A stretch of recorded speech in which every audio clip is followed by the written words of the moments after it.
انسان کی زندگی میں جو چیزیں اسے بہت زیادہ نقصان دیتی ہیں اور بہت پیچھے چھوڑ دیتی ہیں، دنیاوی معاملات سے لے کر روحانی، اخلاقی، قلبی اور قرب الہی کے معاملات تک کو جو چیزیں نقصان پہنچاتی ہیں، ان میں ایک بڑی چیز غفلت ہے۔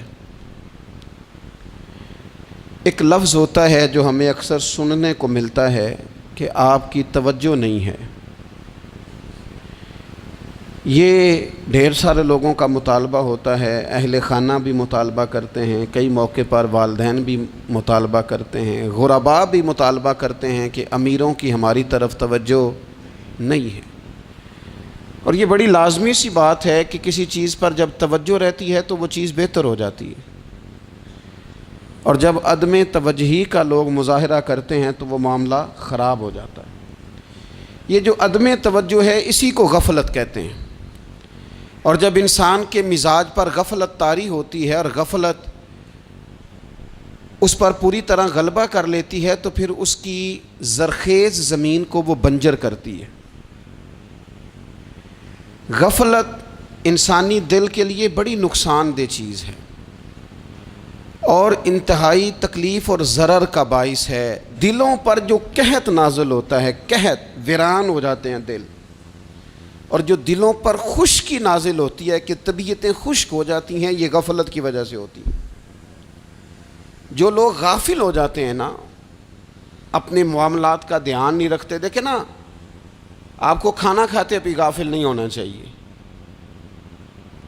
اگر کھانا بھی غیر معتدل کھا لیا جائے تو وہ انسان کی طبیعت کے لیے باعث ضرر بن جاتا ہے، نقصان کا باعث بنتا ہے۔ بات کرتے ہوئے بھی غافل نہیں ہونا چاہیے، کئی دفعہ جملے ایسے نکل جاتے ہیں جو انسان کے لیے پھر شرمندگی کا باعث بنتے ہیں۔ انسان کو غافل ہو کر کوئی کام نہیں کرنا چاہیے، غافل ہو کر، مدہوش اور بے ہوش ہو کر نہیں۔ غفلت دل کو ویران کرتی ہے، طبیعت میں خشکی لاتی ہے۔ غافل کبھی نہ بنے۔ قرآن مجید فرقان حمید نے ارشاد فرمایا کہ اقترب للناس حسابہم، فرمایا لوگوں کے حساب کا وقت قریب آ گیا، وہم فی غفلۃ معرضون، اور وہ ابھی بھی غفلت میں منہ پھیرے ہوئے ہیں۔ ٹائم آ گیا حساب دینے کا، لیکن وہ ابھی بھی غافل ہیں۔ ہمارے جو زیادہ تر نقصان زندگی میں ہوئے ہیں وہ صرف ہماری غفلت کی وجہ سے ہوئے۔ ہم نے چیزوں پر توجہ نہیں دی، چیزیں گڑبڑ ہو گئیں۔ جس آدمی نے پھول لگائے ہوں، پھل لگائے ہوں، کھیتی لگائی ہو، وہ دانہ ڈال کے پانی دے کے فارغ نہیں ہو سکتا، اسے توجہ کرنی پڑتی ہے۔ اور کسی نے کہا تھا مالی جیندے ہون تو پھر بوٹے سوکھدے نہیں۔ اگر موجود ہونا ان کو سینچنے والا، رکھوالی کرنے والا، تو پھر ان کی جڑیں کبھی خشک نہیں ہوا کرتی۔ ہماری جو غفلتیں ہیں یہ بڑی ضرر کا باعث ہیں، نقصان کا باعث، اور مجبوری معاف ہوتی ہے، غفلت معاف نہیں ہوتی۔ اسکول میں پڑھتے تھے، مدرسے میں پڑھتے تھے، تو ایک مجبوری ہو گئی جی، خدا نہ خواستہ گھر میں کوئی پریشانی ہو گئی تو اساتذہ اس پر سزا نہیں دیتے۔ کوئی خوشی کا موقع ہے گھر میں، فیملی میں کسی کی شادی ہے، اساتذہ اس پر سزا نہیں دیتے۔ لیکن اگر کبھی پتہ چلتا تھا نا کہ یہ گھر سے تو آیا تھا لیکن مدرسے نہیں آیا، یہ اسکول نہیں آیا، رستے میں غافل ہو گیا، تو یہ بات خوفناک تھی۔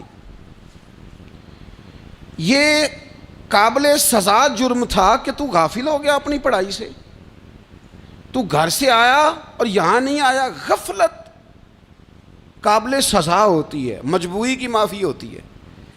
ہمارا آج کل جو مسئلہ ہے وہ غفلت کا ہے۔ ڈھیر سارے لوگ ہیں، سمجھدار بھی ہیں، سیانے بھی ہیں، معاملہ فہم بھی ہیں، باشعور بھی ہیں، تعلیم کی ڈگریاں بھی رکھتے ہیں، لیکن اگر ان کی زندگیوں کی تکلیفوں کو دیکھا جائے اور بے آباد روح کو دیکھا جائے اور سجدوں سے ان کی دوری کو دیکھا جائے تو ایک ہی بات سمجھ میں آتی ہے کہ پتہ سارا ہے لیکن لے ڈوبی ہے غفلت، توجہ نہیں کی۔ لائق بچہ بھی نالائق ترین زندگی گزارتا ہے، اس لیے کہ اس کے لائق ہونے کے ساتھ ساتھ اس کا توجہ کرنا بھی تو ضروری ہے نا۔ نرے لائق کا کیا فائدہ اگر وہ محنتی نہیں، اگر وہ توجہ ہی نہیں کرتا، اپنا سبق دھیان سے سنتا پڑھتا ہی نہیں، تو بھی جتنا مرضی لائق ہو پیچھے رہ جائے گا۔ اور کئی نالائق ہوتے ہیں، رٹا لگا کے پاس ہوتے ہیں، پر چلو رٹا تو لگاتے ہیں نا، محنت تو کرتے ہیں نا، جد و جہد تو کرتے ہیں۔ کئی نالائق جد و جہد کے باعث آگے گزر جاتے ہیں، اور کوئی اسی چکر میں رہ جاتے ہیں، میں بڑا لائق ہوں، کل پڑھ لوں گا، پرسوں پڑھ لوں گا، ہفتہ تیاری کر کے پاس ہو جاؤں گا۔ اپنی زندگی سے غفلت کا پردہ اٹھائیں، اور غفلت اس کے لیے فیصلہ کرنے کی ضرورت ہوتی ہے، پلاننگ کرنے کی نہیں، فیصلہ کرنے کی ضرورت ہوتی ہے کہ میں نے اب غفلت کرنی۔ ہم نہ جب بھی کوئی پروگرام بناتے ہیں تو منصوبہ بندی شروع کر دیں، منصوبہ بندی نہ کریں، فیصلہ کریں، کہیں کہ میں نے غافل نہیں ہونا۔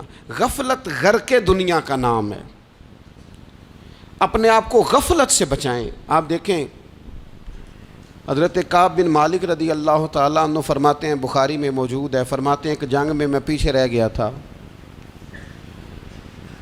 میرا خیال تھا کل چلا جاؤں گا، گھوڑے اور سواریاں میرے پاس تیز ہیں، مضبوط ہیں، پرسوں چلا جاؤں گا، تیزی سے بھاگ کے میں پہنچ جاؤں گا، میں قافلے کے ساتھ شامل ہو جاؤں گا، لیکن بس تھوڑی سستی ہو گئی، ذرا غفلت ہو گئی۔ آپ فرماتے ہیں جب سب لوگ چلے گئے حضور علیہ السلام کے ساتھ جہاد میں اور میں پیچھے رہ گیا، تو پھر جب چند دن گزر گئے اور محبوب کے واپس آنے کا ٹائم ہو گیا، تو اب میں غور کرتا سمجھتا تو مجھے مدینے میں یہاں بزدل لوگ نظر آتے، اور کون نظر آتے؟ جو منافق تھے، وہ منافق بزدل دکھائی دیتے، یا مجھے عورتیں اور بچے دکھائی دیتے۔ میں پریشان ہوا، حضور واپس آ گئے۔ جنہوں نے بہانے کیے تھے نا منافقین نے، یہ مجبوری تھی اس لیے نہیں جہاد پہ گئے، یہ جنہوں نے بہانے کیے تھے انہیں مل گئی معافی، اور میں نے سچ بولا، میں نے کہا یا رسول اللہ میں غافل ہو گیا تھا۔ اب کہتے ہیں میں نے جب کہا نا حضور سستی ہو گئی تھی، ذرا غفلت ہو گئی، تو بندہ محبوب سے ہی غافل ہو جائے، بندہ وہیں سے غافل ہو جائے۔ جو دم غافل سو دم کافر، سانو مرشد اے ہو پڑھایا۔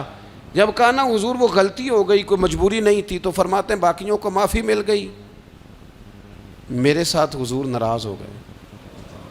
ایک دن نہیں، 2 دن نہیں، 50 دن حضور ناراض رہے۔ مدینے کی گلیوں نے مجھے پہچاننا چھوڑ دیا، در و دیوار سے مجھے یوں لگتا تھا کہ میں پردیسی ہوں۔ فرماتے ہیں میں مسجد میں آتا تھا، میں جب محبوب کو دیکھتا تو حضور رخ انور پھیر لیتے، اور مجھے پتا تھا جب میرا چہرہ ادھر ادھر ہوتا تو پھر کریم رحمت کی نظر فرماتے۔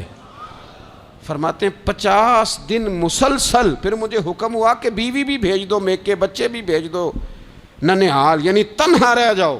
فرماتے ہیں وہ میں نے قید تنہائی کاٹی، لیکن شکر اللہ کا یہ ہے کہ میں سچا تھا، بس ذرا بھول گیا تھا، بس ذرا غفلت ہو گئی تھی۔ تو فرماتے ہیں پھر اللہ تبارک و تعالیٰ نے میرے اوپر فضل یہ فرمایا کہ میری توبہ کا اعلان رب نے قرآن مجید میں فرمایا۔ تو غافل نہ بنے کبھی بھی، ہمارا نا مسئلہ یہ ہے، اور آپ نے ناراض نہیں ہونا، ڈھیر سارے لوگ غافل ہو جاتے ہیں، مالدار بھی غافل ہیں، صاحبان علم بھی الا ماشاء اللہ بہت ساری جگہوں پہ غافل ہیں۔ جن لوگوں کو 4 لوگ جاننے لگ جاتے ہیں، کوئی مقام حاصل ہو جاتا ہے، وہ بھی بہت ساری جگہوں سے غافل ہو جاتے ہیں الا ماشاء اللہ۔ غفلت بڑی تکلیف والا منظر ہے۔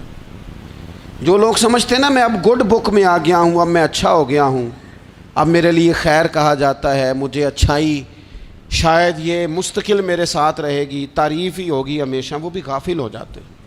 اور یہ غفلت ٹھیک نہیں ہوتی۔ وجہ دیکھنی چاہیے کس وجہ سے انسان کو وقار مل رہا، عزت مل رہی۔ اپنی زندگی سے غفلت کو اتار پھینکیں۔ تھوڑی دیر کی تو غفلت ہوتی ہے، لمبی تو نہیں۔ 2 منٹ کے لیے صرف اس نے ڈرائیونگ کرتے ہوئے چہرہ موبائل کی طرف کیا تھا، 2 ہی تو منٹ لگے تھے۔ لمحوں نے خطا کی تھی، صدیوں نے سزا پائی۔ لمحوں نے خطا کی تھی، صدیوں نے سزا پائی۔ ایک لمحے کے لیے غافل ہوئے تھے اور صدیاں، نسلیں روتی رہ گئیں پیچھے۔ بچے تڑپتے رہ گئے، اہل خانہ پریشان رہ گئے، ماں باپ ساری زندگی روتے رہے، لیکن یہ 2 منٹ کے لیے یہ غفلت جو ہے یہ بڑی تکلیف والا معاملہ. اپنی زندگی سے غفلت کو اتارنا ہے، غافل نہیں بننا، ہر وقت توجہ اور ساری باتوں پہ توجہ. بعض اوقات لوگ ایک طرف توجہ کر کے ایک طرف سے غافل ہو جاتے ہیں. نہ، توجہ ہمہ پہلو رکھنی ہے. ہمارے ذمے جتنے بھی حقوق ہیں ان سب پر توجہ، ہر چیز کا خیال. ایسا نہ ہو کہ عبادت کرتے رہ جائیں اور حقوق العباد ہم سے چھوٹ جائیں، اور حقوق العباد اتنے زیادہ ادا کریں. ایک صاحب مجھے کہنے لگے ایک دفعہ بڑے وثوق کے ساتھ کہنے لگے جی معاذ اللہ ثم نہیں جی ٹائم ملتا پھر نماز دا کی کریے، روزی کمانا بھی تو عبادت ہے نا. تو میں نے کہا آپ نے عبادت کرنا ایک حصہ قبول کیا ہے، آپ نے کل عبادت نہیں قبول کی. عبادت کل ہے، ہمہ پہلو. ایک حصہ آپ قبول کر کے نکل گئے اور باقی آپ نے چھوڑ دی. تو کسی ایک طرف سے بھی غافل نہیں ہونا. جتنی ذمہ داریاں ہیں، جتنی ڈیوٹیاں ہیں، ان سب کا خیال. اور جو بڑا آدمی ہوتا ہے، بڑا گھر میں بڑا ہو، قبیلے میں بڑا ہو، علاقے میں بڑا ہو، ادارے میں بڑا ہو، کلاس میں بڑا ہو، جو بڑا ہے اس کی تو ساری آنکھیں کھلی ہوئی ہونی چاہیے. ایک ایک پر اس کی نظر ہونی چاہیے کہ میری کہاں ضرورت ہے، کہاں مجھے اشک شوئی کرنی ہے، کس کے ساتھ میں نے کس طرح محبت کا رویہ رکھنا ہے. غافل نہ بنے. اچھا جی اب کیسے پتہ چلے گا کہ ہم غافل ہیں؟ یہ کیسے پتہ چلے گا؟ آپ کسی بندے سے بھی پوچھ لیں حالات کیا ہیں تو کہتا ہے اللہ کا شکر ہے کبھی کسی کا دل نہیں دکھایا، اللہ کا شکر ہے جی زمانہ ہو گیا 5 نمازیں پڑھتا ہوں، اللہ کا شکر ہے جی. کیسے پتہ چلے گا غافل ہیں؟ پہلی علامت ہمارے علماء اور صوفیاء نے غافل بندے کی لکھی ہے. اس آئینے میں نے اور آپ نے اپنا آپ دیکھنا ہے. غافل بندے کی پہلی علامت یہ ہوتی ہے کہ وہ دنیاوی کاموں میں چست ہوتا ہے اور اللہ اور اس کے رسول کی فرما برداری میں سست ہوتا ہے.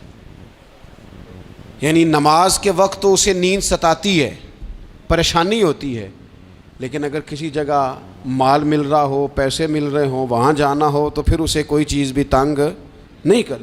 دنیاوی کاموں میں چست ہوگا، یعنی ٹی وی کے آگے، موبائل کے آگے وہ گھنٹوں بیٹھا ہوا ہے.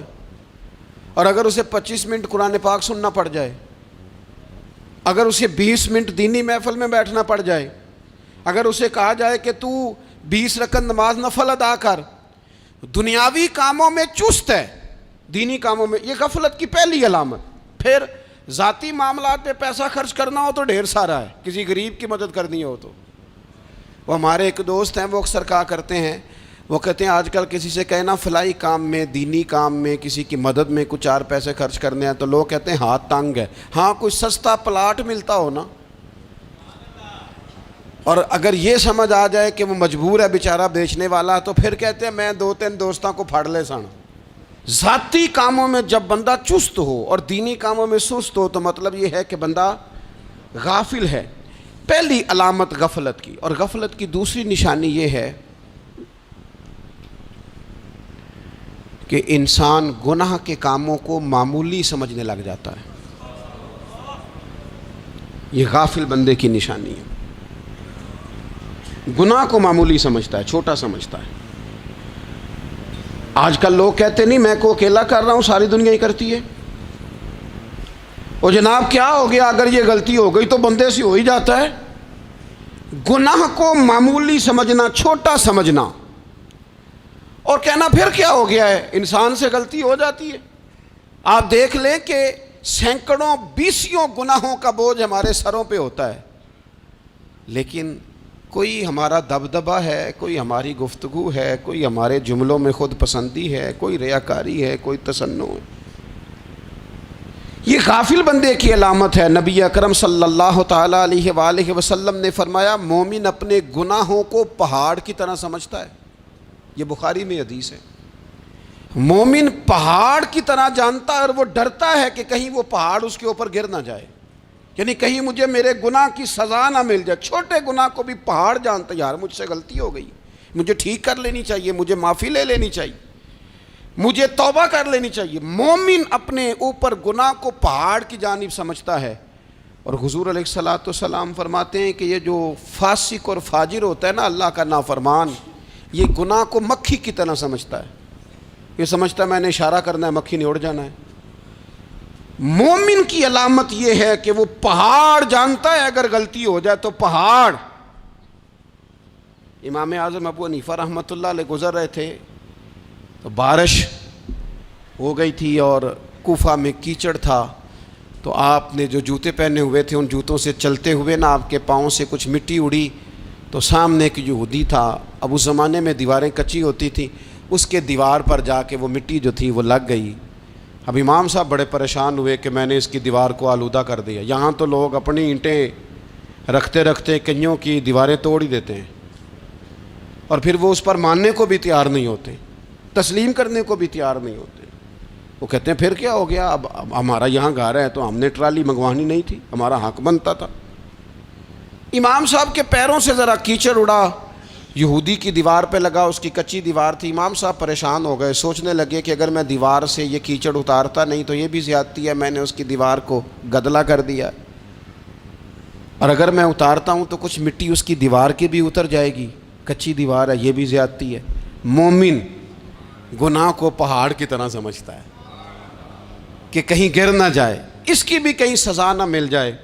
امام صاحب نے اس کے دروازے پہ دستک دی, وہ باہر آیا تو اتفاق سے وہ آپ کا مقروض بھی تھا, اس نے پیسے دینے تھے. باہر نکلتے ہی کہنے لگا اوہو آپ تو قرض لینے آ گئے, میرے پاس تو ابھی گنجائش نہیں ادا کرنے کی. تو امام صاحب کہنے لگے تو قرض چھوڑ, وہ میں نے معاف کیا, میرے سے غلطی ہو گئی ہے. میں آ رہا تھا, لکڑی کے جوتے اس زمانے میں کھڑاؤں لوگوں نے پہنے ہوتے تھے, کہا وہ میرے پیروں سے ذرا کیچڑ اڑا ہے, تیری دیوار پہ لگ گیا ہے. اب میں بڑی دیر سے کھڑا سوچ رہا ہوں کہ اگر میں تیری دیوار صاف نہ کروں تو میں نے یہ میلی کر دی, گدلی کر دی, یہ بھی بات درست نہیں ہے, زیادتی, اور اگر میں اسے صاف کرتا ہوں کچی دیوار سے کچھ مٹی اتر جائے گی تو یہ بھی زیادتی ہے. اب تو بتا میں کیا کروں. تو بے موسمہ پھل تھا نا یہ, تو بے موسمہ پھل دیکھ کے بندہ حیران ہو جاتا ہے. جو باتیں روٹین میں نہ ہو رہی ہوں وہ ذرا انوکھی لگتی ہیں, بندہ حیران ہو گیا. غور سے امام صاحب کا چہرہ دیکھنے لگا, غور سے چہرہ دیکھنے لگا, اور پھر تھوڑی دیر سوچنے کے بعد کہنے لگا حضور پہلے میں نے دین اسلام کے بارے میں پڑھا اور سنا تھا, آج میں نے دین دیکھا ہے. پہلے میں نے سنا تھا کہ دین اسلام اس طرح کا ہے, آج میں نے دین. ہم نہ پوری دنیا کے کافروں کو دین سنانا چاہتے ہیں, دکھانا نہیں چاہتے. ہم نیک نظر آنا چاہتے ہیں, نیک بننا نہیں چاہتے. ہم نیک نظر آنا چاہتے. نتیجہ کیا نکلتا ہے کہ کچھ عرصے کے بعد پتہ چل جاتا ہے بندہ کس لیول کا نیک ہے, کیا معیار ہے اس کی نیکیوں کا. کہنے لگا حضور پہلے میں نے دین سنا تھا, آج دیکھا ہے. آپ وہ مٹی کی دیوار پر جو کیچڑ لگ گیا ہے, دیوار کو بعد میں صاف کیجئے گا, پہلے کلمہ پڑھائیں تاکہ میرے اندر کا کفر صاف ہو جائے, مجھے مسلمان کر دیں. تو غافل آدمی جو ہوتا ہے نا وہ پھر تیسری بات, جب بندہ بہت زیادہ غافل ہو جاتا ہے پھر اعلانیہ گناہ کرنے لگتا ہے. ایک گناہ پھر اس کا اظہار گناہ. ایک بندہ حدیث پاک میں آتا ہے, ایک بندہ رات کو کوئی غلطی کرتا ہے, اللہ تعالیٰ اس پہ پردہ ڈال دیتا ہے, لیکن وہ سویرے خود لوگوں کو بتاتا پھرتا ہے میں نے یہ کیا, میں نے یہ کیا. جب آپ اظہار گناہ کرتے ہیں نا تو سامنے والا بھی دلیر ہوتا ہے, کہتا ہے اس نے کیا میں کر لوں گا تو پھر کیا ہوا. ہمارے علماء نے لکھا ہے کسی کی نماز قضا ہو جائے تو کسی کو بتائے نہ, قضا پڑھ ڈالے, اس کا جگہ جگہ ذکر نہ کرے. جب آپ کہیں گے نا میری قضا ہو گئی تو آپ کے ساتھ رہنے والا بچہ دوست سمجھے گا یار اس کی قضا ہو گئی ہے تو میری بھی ہو جائے گی تو کیا ہوا. گناہ کرنا بھی گناہ ہے اور گناہ کا اظہار بھی گناہ ہے. نبی اکرم صلی اللہ تعالیٰ علیہ وآلہ وسلم نے ارشاد فرمایا میری ساری امت کو معافی مل جائے گی سوائے ان لوگوں کے جو اعلانیہ گناہ کرتے ہیں. یہ بخاری مسلم دونوں میں حدیث موجود ہے. جو اعلانیہ گناہ, جنہوں نے خود ساری دنیا کو گواہ بنا لیا, میں نے یہ بھی جرم کیا, یہ بھی کیا, یہ بھی کیا, یہ بھی کیا, خود انہوں نے لوگوں کے, بہت بڑے غافل آدمی کی علامت ہے کہ گناہ کرے اور پھر اوپر سے اعلانیہ گناہ کرے, اتنا بڑا جرم کرے. پھر چوتھی علامت اگر ہم دیکھنا چاہیں کہ ہم غافل تو نہیں، تو غافل بندے کی چوتھی علامت یہ ہوتی ہے کہ وہ فضول کاموں میں وقت بڑا ضائع کرتا ہے، فضولیات میں، ادھر بیٹھے ہیں ادھر بیٹھے ہیں، یہاں گپ شپ ہو رہی ہے، وہاں موبائل دیکھا جا رہا ہے، پھر کچھ ٹائم ملا ہے تو پھر کہیں دور دراز کسی ہوٹل پہ کھانا کھانے چلے گئے، پھر کچھ ٹائم ملا تو چلو نکلتے ہیں ذرا کوئی ہفتہ سیر کر آتے ہیں، یہاں گپ شپ ہے، فلاں کو ڈسکس کر لیتے ہیں، فلاں کے بارے میں بات کر لیتے ہیں، سیاسی تبصرے کر لیتے ہیں، یہ تھوڑی گفتگو ہو جاتی، چلے محلے داروں پہ تبصرہ شروع کرتے ہیں، کون روٹی زیادہ کھا رہا ہے اور کس کے پاس پیسے زیادہ آ گئے، چلو جا کے پتہ کرتے ہیں۔ حالانکہ یہ پتہ نہیں کرنا چاہیے تھا، پتہ تو اس کا کرنا چاہیے تھا جو بیچارہ کل سے بھوکا ہے، خبر تو اس کی رکھنی چاہیے تھی جس بیچارے کے گھر میں بچوں کے لیے پہننے کو کپڑے موجود نہیں ہیں، اس پر تبصرہ یہ کرتے ہیں کہ یہ محنت کیوں نہیں کرتے، اور اگر کسی پر اللہ عطا کر دے پھر حساب ضرور لگاتے ہیں کہ ذرا معلومات کرو یہ اتنی جلدی آگے کیسے نکل گئے۔ غافل بندے کی علامت ہے وقت کا ضائع کرنا اور فضول کاموں میں ضائع کرنا اور بلا وجہ ضائع، اور ایسے سوالات کرنا جن کی ضرورت ہی کوئی نہیں، بالکل ضرورت ہی نہیں، کوئی مطلب ہی نہیں، لیکن ہم لوگ وقت ضائع، یہ غفلت کی علامت، غفلت۔ اللہ والوں کی علامت کیا تھی؟ ایک بات انہوں نے زندگی میں لے لی، سیکھ لی، پھر ساری زندگی اسی پہ گزار دی۔ ان کا ارادہ تھا نا کشکول سیدھا کیا۔ کچھ لوگ ساری زندگی لیکچر قبول لے کے سن کے پھر بھی سمجھنے کو تیار، یہ غافل دل کی علامت ہے۔ اس لیے نبی پاک صلی اللہ تعالیٰ علیہ وسلم نے فرمایا دو نعمتیں ایسی ہیں جن میں اکثر لوگ غفلت میں ہیں، ایک صحت اور دوسری فراغت۔ لوگ بلا وجہ وقت ضائع کرتے ہیں۔ اللہ نے صحت دی ہے، کسی خیر کے کام میں لگائیں۔ اگر آپ کے پاس فارغ وقت ہے تو قرآن پاک کو یاد کریں، ترجمہ اور تفسیر سے پڑھیں، محبوب پاک علیہ السلام کی احادیث کو یاد کریں، اللہ والوں کی باتیں سنیں۔ وقت ملے تو عبادات میں لگائیں، نوافل میں لگائیں، تلاوت میں لگائیں، ذکر اذکار میں لگائیں، اور پھر اللہ مزید توفیق عطا کرے تو کسی کے بھلے میں وقت لگائیں، گلی سے کوئی کانٹا اٹھائیں، کوئی روڑا اٹھائیں، کوئی کسی کی مدد کریں۔ لیکن یہ غافل ہونے کی علامت ہے کہ اپنے وقت کو ضائع کرنا۔ اور پھر اسی طرح غفلت کی پانچویں علامت یہ ہے کہ اگر بندے کو دنیا سے پورا پیار ہو جائے، یعنی شب قدر میں بھی آ کے کہتا ہے یا اللہ کبھی پیسے دے دینا، شب برات والے دن بھی کہتا ہے کہ مالک اگر کبھی کوئی ایسا سبب لگ جائے نا، یعنی بیت اللہ شریف کے سامنے کھڑے ہو کے بھی اگر اس نے مال ہی مانگنا ہے وہاں بھی اس نے یہی سوال کرنا ہے، حب دنیا اتنی غالب آ جائے، تو یہ غافل ہونے کی علامت۔ دنیا ضرورت ہے، مقصد نہیں ہے، دنیا کی حاجت ہے، مقصد نہیں ہے، یہ مقصود نہیں۔ اور جب لوگ فقط دنیا کے مال کو، دولت کو، نبی پاک علیہ السلام نے فرمایا وہ لعنتی ہے جو درہم اور دینار کا بندہ بن گیا ہے، پیسوں کا بندہ بن گیا ہے، مل جائے تو خوش ہوتا ہے، نہ ملے تو تکلیف میں آ جاتا ہے۔ یہ غافل بندے کی علامت۔ مومن تو وہ ہوتا ہے کہ دولت رزق حلال ضرور کماتا ہے تاکہ کسی کے آگے ہاتھ نہ پھیلانا پڑے، کوشش ضرور کرتا ہے، پر دنیا کو جیب میں جگہ دیتا ہے، دل میں نہیں دیتا۔ اس کی جگہ جہاں ہے اسے وہاں رکھتا ہے، اسے دل میں جگہ، دل تو ایک ہے، اس میں رب و رسول کو بسائیں گے یا کسی اور کو بسائیں گے؟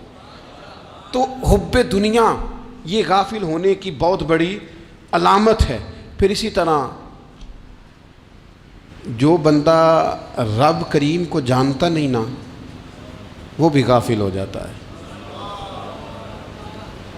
ایک تو جو یہ نہیں نہ جانتا کہ رب کریم سزا دے گا، وہ مجھے دیکھ رہا ہے، اسے نہ اونگ آتی ہے نہ نیند آتی ہے، جو اس کی معرفت نہیں رکھتا کہ میرا رب ہر وقت مجھے دیکھ رہا ہے، وہ بھی غافل ہو جاتا ہے۔ جسے پتہ ہونا کہ مجھے دیکھ رہا ہے وہ غافل نہیں ہوتا۔ اور جو یہ سمجھ لیتا ہے نا کہ شاید معاذ اللہ ثم، اس یقین کو پکا نہیں کرتا، وہ غافل ہو جاتا ہے۔ اور ایک جو یہ نہیں نہ جانتا کہ رب مہربان کتنا ہے، وہ بھی غافل ہو جاتا ہے۔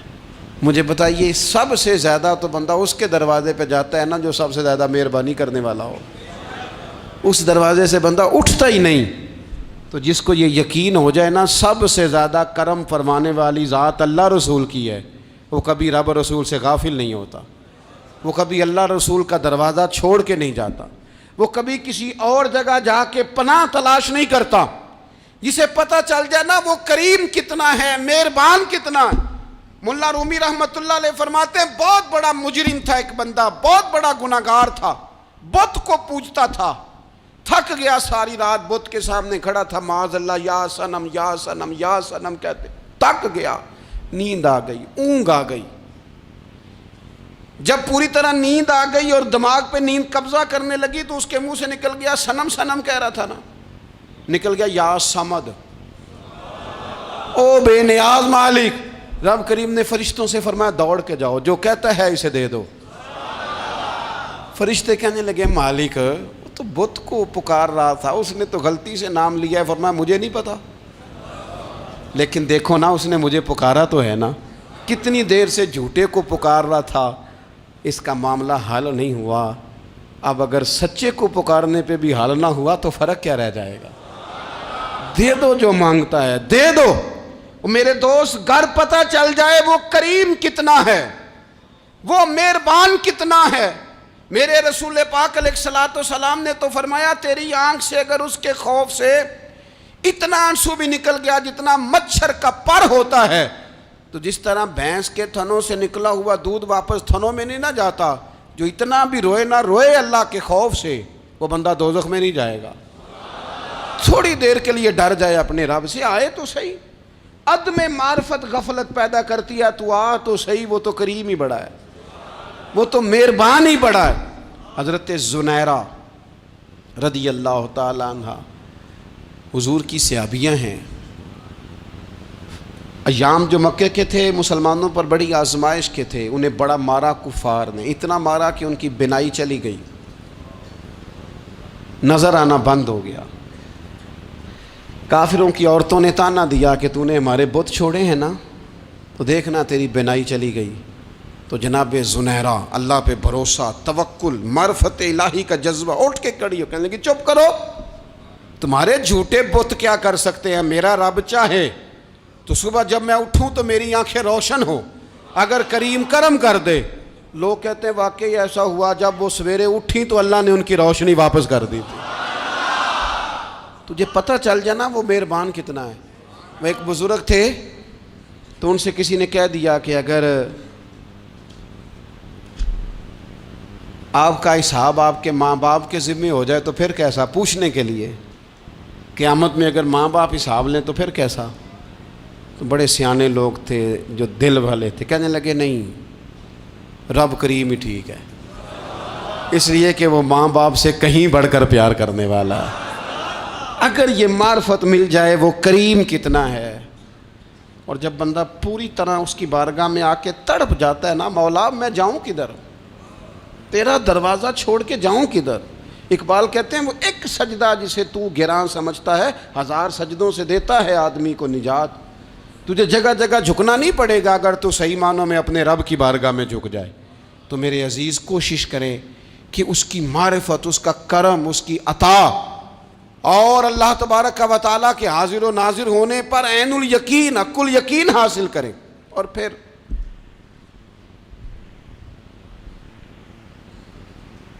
آٹھویں بات یہ ہے کہ غافل لوگوں کی صحبت بھی بندے کو غافل کر دیتی ہے۔ غافلوں کی صحبت میں نہ بیٹھیں، ان کی صحبت میں بیٹھیں جن کے پاس بیٹھنے سے دل میں رب رسول کی محبت پیدا ہوتی ہے۔ غافلوں سے بچیں۔ چنگیاں دے لڑ لگی ساں تے چولی چ پھل پئے، تے جدوں میں پیڑیاں دے سنگ رل گئی تے میرے اگلے بھی ڈول گئے۔ برے آدمی کی صحبت بندے کو غافل کر دیتی۔ غافلوں کی صحبت میں کبھی نہ بیٹھیں، کبھی نہیں۔ غافل آدمی آپ کو غافل کر دے گا۔ میرے نبی پاک علیہ الصلوۃ والسلام نے فرمایا انسان اپنے دوست کے مذہب پر ہوتا ہے۔ یہ بہت بڑے لفظ ہیں۔ فرمایا المرء علی دین خلیلہ، انسان اپنے دوست کے مذہب پر ہوتا ہے۔ تو دیکھ تو نے دوست کس کو بنایا ہے، جو تیرے دوست کا مذہب ہوگا وہی تیرا ہو جائے گا۔ ہم نے دوست بنایا نا غوث پاک جیلانی کو، ہم نے یاری لگائی ہے نا داتا علی اجمیری سے، ہماری نسبت ہے نا معین الدین اجمیری سے، ہمارا تعلق ہے نا بہاؤالدین زکریا ملتانی سے، ہمارا رشتہ ہے نا حضرت مجدد الفسانی سے، ہم ماننے والے ہیں نا اعلیٰ حضرت بریلوی کے، ہمارا تعلق ہے کبھی جماعت علی سے کبھی مہر علی سے، ہمارا ان سے تعلق ہے تو صبح شام ہماری زبان پہ رہتا ہے بالغ العلا بکمالہ کشف الدجی بجمالہ حسنت جمیع خصالہ صلو علیہ وآلہ۔ ان سے تعلق جڑا ہے نا تو کئی دفعہ تنہائیاں تڑپا دیتی ہیں اور تڑپ کے کہتے ہیں آج سکھ متران دی ودھیری ہے، آج سکھ متران دی، سکھ کہتے ہیں اڈیق کو، متر کہتے ہیں محبوب کو، اج سکھ متران دی ودھیری ہے، اے کیوں دلڑی اداس گھنیری ہے، لوں لوں وچ شوق چنگیری ہے، اج نینا لائیاں کیوں جھڑیاں، سبحان اللہ سبحان اللہ سبحان اللہ۔ پہلے کہتے ہیں سکھ متران دی ودھیری ہے یعنی اداس ہوں، پھر حضور کے جلووں پہ نظر کرتے ہیں، کہتے ہیں سبحان اللہ سبحان اللہ، ماں اجمل کا ماں احسانہ کا ماں اکمالہ کا، اور پھر فوراً کہنے لگے او کتھے مہر علی، او کتھے مہر علی، کتھے مہر علی تے کتھے تیری سنا، اب ویکھو مشتاق اکھیں کتھے جاڑیاں، بلغ العلا بکمال کشف الدجی بے، اور میرے اعلیٰ حضرت کہنے لگے سرور کہوں کہ مالک و مولا کہوں تو، باغ خلیل کا گل زیبا کہوں تجھے، تیرے تو وصف عیب تناہی سے ہیں بری، حیران ہوں میرے شاہ میں کیا کیا کہوں تجھے۔ غافل آدمی کی علامت ہے برے لوگوں کی صحبت میں، خبردار ان کے پاس نہ بیٹھنا جن کے پاس بیٹھنے سے تمہارے دلوں میں اولیاء اللہ اللہ کے بندوں کی عداوت پیدا ہو، خبردار خبردار ان کے پاس نہ بیٹھنا جن کے پاس بیٹھنے سے تمہارے دلوں میں حضور کی اولاد پاک کے بارے میں شک پیدا ہو، خبردار اس شخص کے پاس نہ بیٹھنا جو امام حسین ابن علی کے بارے میں کوئی کمزور بات کرتا ہو، بچنا، خبردار اس سے بچنا جو حضور کے صحابہ کے بارے میں بات کرے، بچنا بچنا اس سے، جو سیدنا ابو بکر صدیق کے بارے میں کوئی،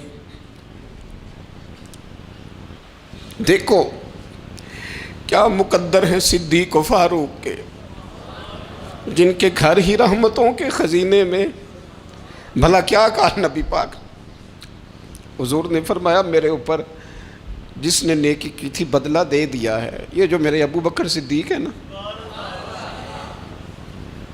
ان کو میں اللہ کی بارگاہ میں لے جاؤں گا، کہوں گا مالک تو ہی بدلہ عطا فرما۔ ایک ہاتھ میں جناب صدیق کا ہاتھ پکڑا، ایک میں حضرت عمر کا ہاتھ پکڑا، اور حضور مسجد نبوی سے باہر آ رہے ہیں، دیکھنے والے کی زبان سے بے ساختہ سبحان اللہ نکل گیا، کیا شان ہے کیا مقدر ہے۔ تو حضور علیہ السلام رک گئے اور روک کے فرمایا تو حیران ہو رہا ہے نا، تو حیران ہو رہا ہے نا کہ میں نے ایک ہاتھ میں ابو بکر کو پکڑا ہے ایک میں عمر کو پکڑا ہے، فرمایا قیامت میں جب میری قبر کھلے گی تو میں اسی طرح قبر سے نکلوں گا، اس طرح میدان محشر میں میں آؤں گا، خبردار حضور کے وفاداروں کے وفادار رہنا، ان کے وفادار رہنا، ان کے وفادار رہنا۔ بڑا عجیب دور آیا ہے، ہم نے یہ دور دیکھا ہے کہ لوگ حضور کے صحابہ کے بارے میں بھی بات کریں گے، اب نبی پاک کی اولاد پاک کے بارے کو بھی ڈسکس کیا جائے گا۔ اپنا منہ تو دیکھ، اپنی حیثیت دیکھ، اور پھر وہ بندے دیکھ جن کو اللہ نے چن کے اپنے محبوب کی غلامی کے لیے حضور کے قریب بٹھایا ہے۔ تو بچنا ایسے لوگوں سے، پرہیز کرنا، خبردار عقیدہ ستھرا رکھنا، عقیدہ ستھرا رکھنا، صاف رہنا، پاکیزہ رہنا، غافلوں کی صحبت سے بچنا۔ بڑا ڈرتے ہیں اللہ سے، دعائیں مانگتے ہیں یا اللہ نسلوں میں بھی وہی بندے پیدا فرما جو عقیدے پکے رکھنے والے ہیں، وہ بندے پیدا فرما ہماری نسلوں میں۔ ایک وہ بندہ بھی غافل ہو جاتا ہے جو امیدیں لمبی لگا لیتا ہے، جن کے منصوبوں میں دولت بھی ہوتی ہے، گھر بھی ہوتا ہے، اولاد کا بڑا ہونا بھی ہوتا ہے، پوتے پوتیاں نواسے نواسیاں دیکھنا بھی ہوتا ہے، یہاں بھی گھر وہاں بھی گھر، یہ سیر، یہ سارا کچھ ہوتا ہے، لیکن رب کی بارگاہ میں پیش ہونا جن کے پیش نظر نہیں ہوتا۔ لمبی امیدیں۔ حضرت مولا علی شیر خدا فرمایا کرتے تھے، میں تم پر دو باتوں کا خوف کھاتا ہوں، جو ڈر آتا ہے، ایک یہ کہ تم خواہش کی پیروی کرو گے، جو نفس کی خواہش ہوگی اس کے پیچھے لگ جاؤ گے، اور ایک تم لمبی لمبی امیدیں باندھو گے، اتنے سال جینا ہے، اتنے 100 سال جینا، یہ کرنا ہے وہ کرنا ہے۔ منصوبہ بندی کریں مستقبل کے لیے، وہ بری نہیں، لیکن تیاری رکھیں، تیاری رکھیں، اس بات کا بھی خیال رکھیں کہ اللہ کی بارگاہ میں حاضر ہونا۔ یہ غفلت کی چیزیں ہیں جو بندے کو غافل کر دیتی ہیں۔ جو لوگ اللہ کا ذکر نہیں کرتے وہ بھی غافل ہو جاتے ہیں، اور جو فضول باتیں زیادہ کرتے ہیں نا، ہنستے زیادہ ہیں۔ فَلْيَضْحَكُوا قَلِيلًا وَلْيَبْكُوا كَثِيرًا، قرآن کہتا ہے زیادہ رویا کرو، کم ہنسا کرو۔ نبی پاک علیہ الصلوۃ والسلام سے پوچھا تھا حضرت عقبہ بن عامر نے کہ یا رسول اللہ نجات کس چیز میں ہے؟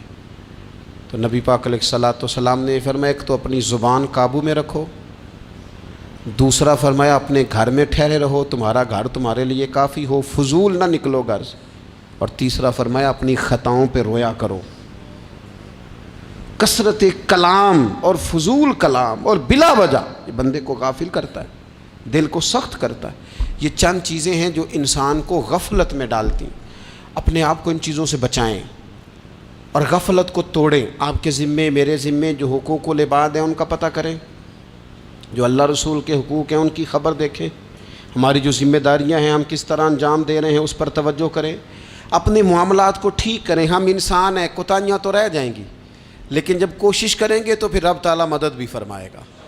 ایک بات اور کرنی ہے، ایک تو میں نے عرض کیا غفلت کو توڑنا، ایک دوسری بات قرآن مجید کا ایک سبق اور، جب غفلت توڑنی ہے تو پھر لازمی طور پر ایک کام کرنا پڑے گا۔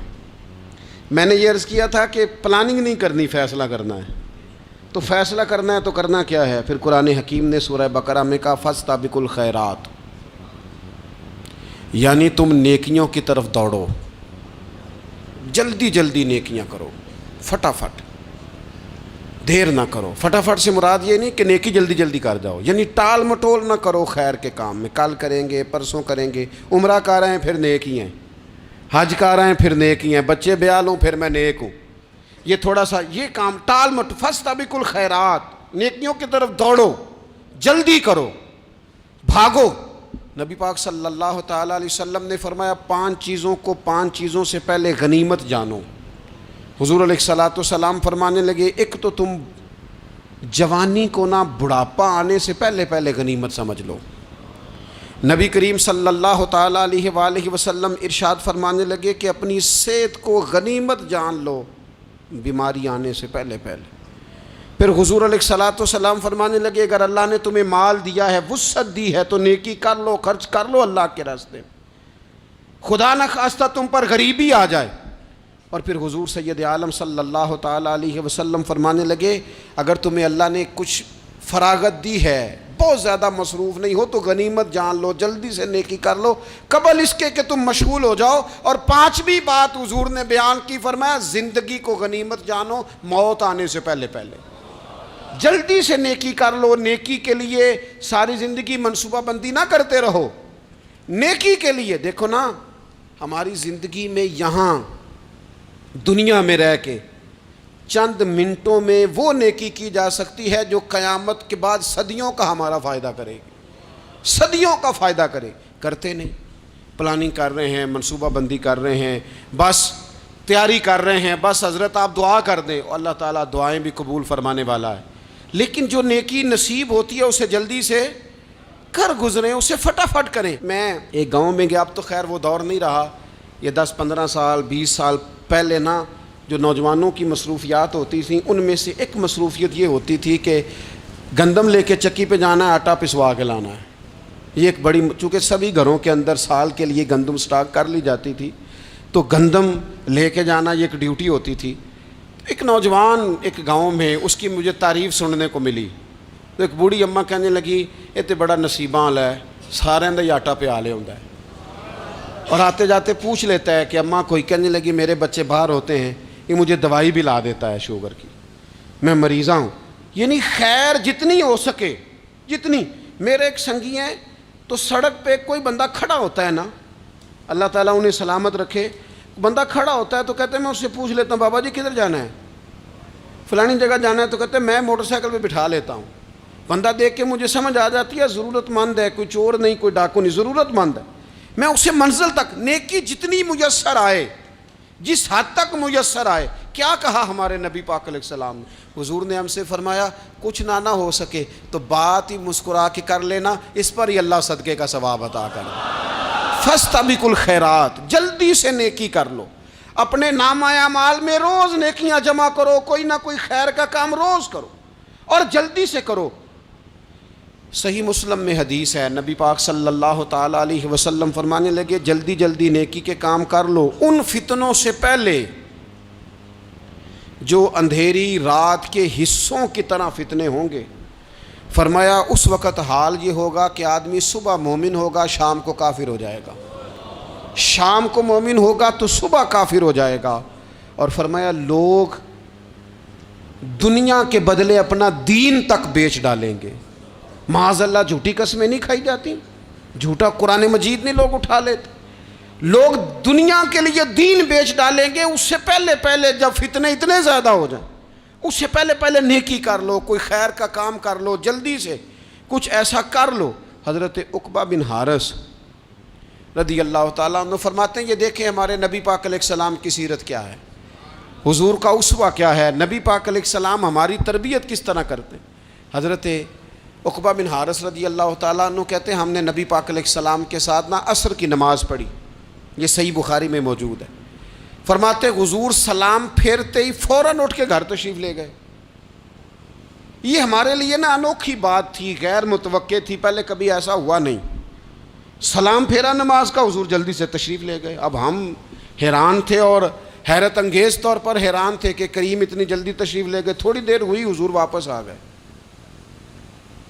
تو محبوب پاک علیہ السلام فرمانے لگے گھر میں نا ایک چھوٹی سی ڈلی، ایک چھوٹا سا ٹکڑا سونے کا پڑا تھا، مال آیا تھا سارا صدقہ کر دیا، وہ تھوڑا سا پڑا تھا، اچانک مجھے یاد آیا وہ تو پڑا رہ گیا.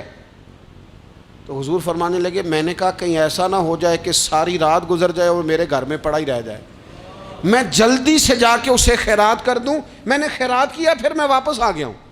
جلدی سے نیکی، جلدی سے نیکی کر لی جائے. ہم بڑا انتظار کر رہے ہیں، بڑا لمبا ہمارا پروگرام ہے، ہمارے پاس ٹائم ہی بڑا ہے. کسی نے کان میں کہہ دیا ہے تیرے پاس بڑا وقت ہے، ابھی تو بڑی عمر پڑی ہے، ابھی تو جناب او میرے بھائی یہ لوگوں کے کہنے کی باتیں ہیں.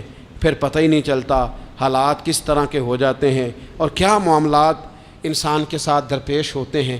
جتنی خیر میسر آئے، جتنا بھلا میسر آئے، جتنی انسان کو توفیق ملے. میں نے بزرگوں کو دیکھا، اپنے اصحاب کو، پہلے وہ خدام سے کہتے کہ میں سونے لگا ہوں اور پابند کرتے لوگوں کو کہ فلاں وقت، بزرگوں کو میں نے دیکھا اپنے، وہ پابند کرتے لوگوں کو کہ فلاں وقت میں موجود ہوں گا آنا، خود پابند فرماتے. اور پھر جب بیدار ہوتے نا تو سب سے پہلے خدام کو بلا کے پوچھتے کوئی مہمان تو نہیں آیا؟